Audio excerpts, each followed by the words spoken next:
I know this is a lot to take in, and it has to be difficult to have witnessed what you have, he assures them. However, he pauses as his face grows stern.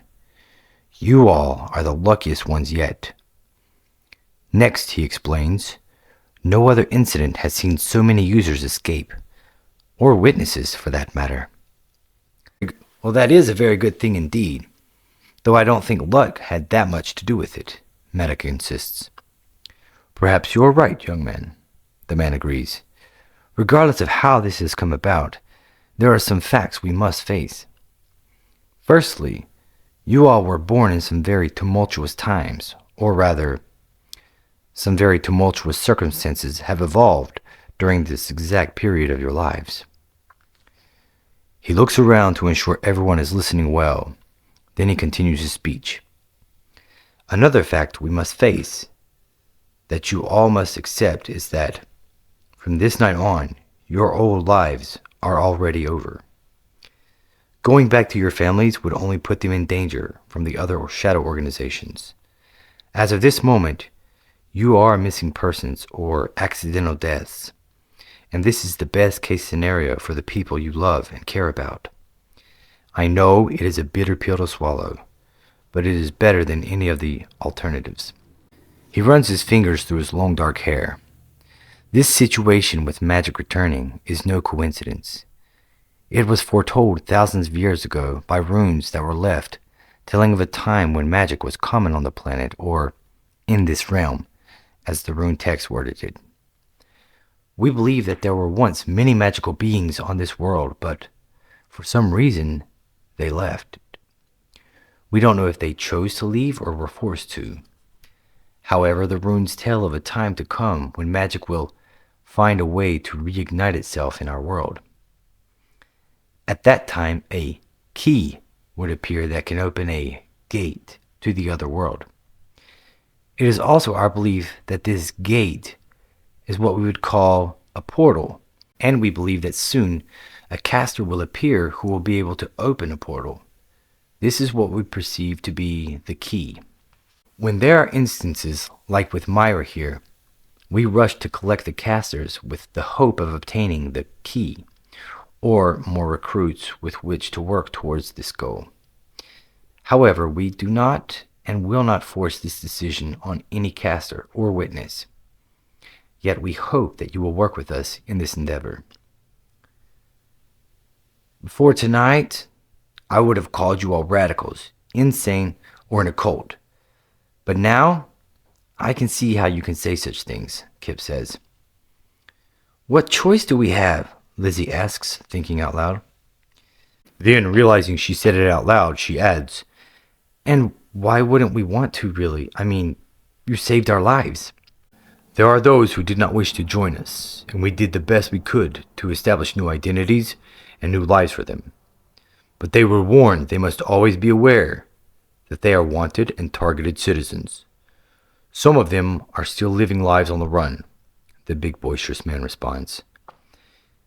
He starts walking around as if he's begun lecturing. Here, we can teach you more about real magic, how to control it better and use it more efficiently, or rather, we can provide you with better instructions and training grounds. If you're in, we can take you through the next step. The decision is yours, but no rush for now. You all have been through a lot, so you should each take the night and consider for yourselves what you think would be best for you, he concludes. No need, I'm in, Myra exclaims. This organization helped save me tonight. Although I am 100% sure that the team would have handled it otherwise, she adds, smiling at everyone. Myra, really? Kip asks in shock. Yes, Kip, really, the young caster replies. You guys must decide for yourselves, and I don't expect any of you to stay because I do. But for me, this is the best option. We can't go back to our old lives. We will get killed for trying. Plus, that would endanger our other friends and family, she says, as a frown rolls across her face. I'm going to take the night and mull it over, Maddox states. Yeah, I have to give it some serious thought, Hama says. I'm not a caster, so... You haven't awakened any dormant genetic coding yet. Who knows, you may yet do so, the man bellows. Yeah, but I am, Chadri chimes in with sarcastic optimism. Still, I don't know about following these suits and any rules they might have. You have the night to think it over. For now, eat, clean up, and rest up. That will be all for today, the man says. Then he excuses himself. All right, well, it has been one hell of a day. And that is a major, major fucking understatement, Chadri exclaims. Then he half smiles and says, But I did just hear him say eat, right? You never stop, do you, Chadri? Lizzie asks. You're one to talk, Liz, Chadri barks back. Exactly, she smirks. So let's go find this food. With that, the group follows their assigned guide out of the room and to a large banquet hall. As they enter the room, their eyes light up. Lizzie! Chadri exclaims as drool begins to run from the corner of his mouth. Me too, she squeals with her eyes sparkling as she stares at a huge table filled with roasted turkey, meat cuts, vegetable plates, salads, pasta dishes, and multiple desserts. Wow, Maddox exclaims. What a magnificent feast! Then his countenance drops slightly. Too bad I don't have an appetite. Come on, Maddox. You gotta keep your strength up, Lizzie insists. Yeah, that's truer now than ever, bud, Kip agrees.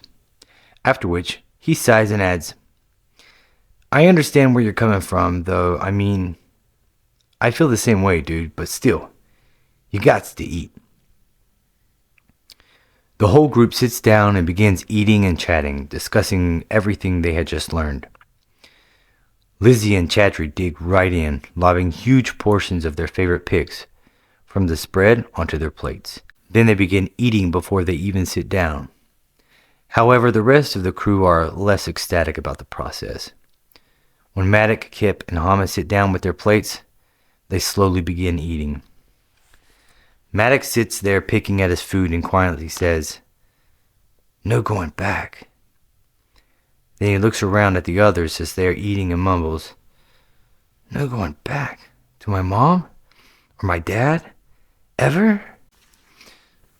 He begins thinking about all his family members and how they must already be worried sick about him and his friends. Next, he thinks about the families of each of his friends and imagines how they must feel right now. Finally, he goes on to imagine how it will grow worse as time drags on. We're all thinking about this, Maddox, Hama barks, but we have to be strong. Not just for ourselves, for them too. Glaring at him, she takes a big bite out of her bread. Stop picking at your food and eat it. Then Hama glances over at Myra and sees she hasn't even made her plate. So she gets up and walks over to her, sits down beside her, and offers her some of her own food. Here, she says, holding out her plate. Are you good, girl? Myra wipes a small, forming tear out of her right eye and smiles. Yeah, thanks, I'm okay. Next, Hama leans over real close and whispers into Myra's ear. And the young lady responds by smiling again with the best smile she can muster. After this, she starts eating too. A bit of time passes as they eat and discuss what they could do about tomorrow. What if they say yes? What if they say no? What happens regarding school, work, and money? Halfway through this conversation, Lizzie interrupts them. This is not the best discussion for right now. Lighter subjects, please. As they finish eating, exhaustion from the hellacious day sets in.